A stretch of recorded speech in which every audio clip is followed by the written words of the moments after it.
আপনি জান না না না আমি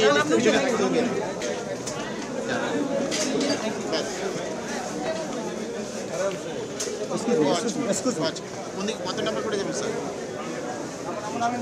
23 কেমনি হাঁটে যাবেন এই হলো আটতলা কি করবো একদম যেতে দিচ্ছে না যেতে যাইতে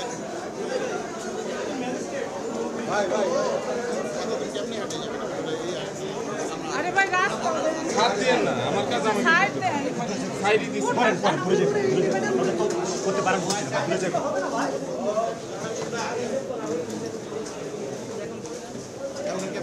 ভাই একটু যান উঠেন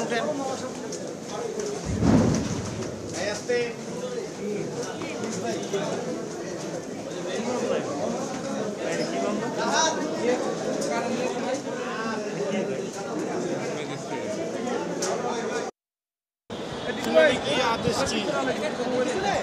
এই মামলাটা কি মামলা ছিল এবং আজকে আপনারা কি আবেদন করেছিলেন আদালত কি বললেন?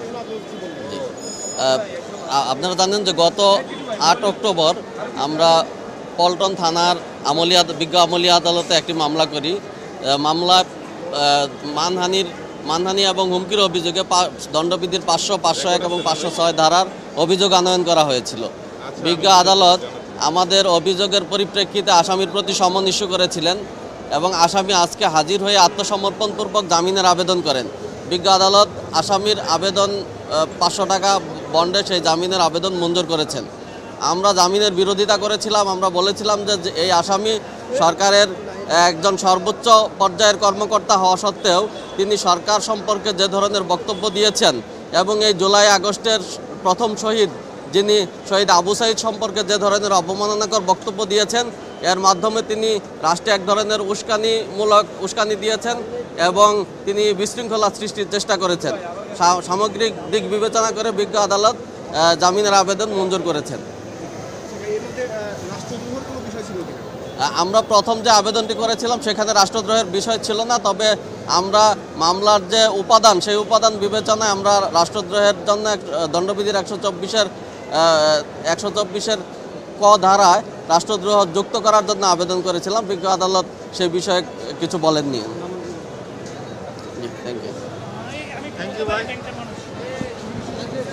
সঠিক প্যাড আর সঠিক তথ্য দিয়ে এসব সামলে নিব এক হয়ে। Monalisa sanitary napkin.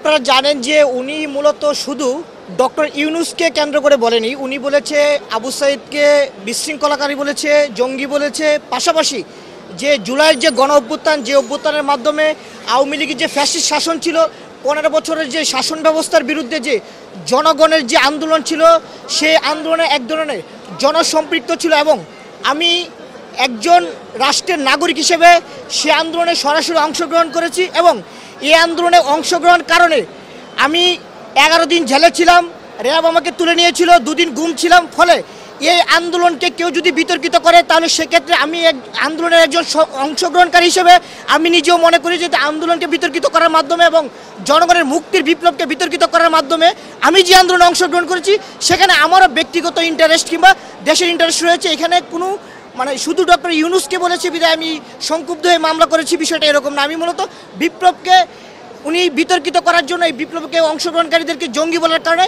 আমি এই বিপ্লবের একজন সক্রিয় অংশগ্রহণকারী হিসেবে আমি সংক্ষুব্ধ হয়ে মামলাটি করেছিলাম। আসলে আপনারা জানেন যে আমরা আইনের প্রতি সবসময় শ্রদ্ধাশীল।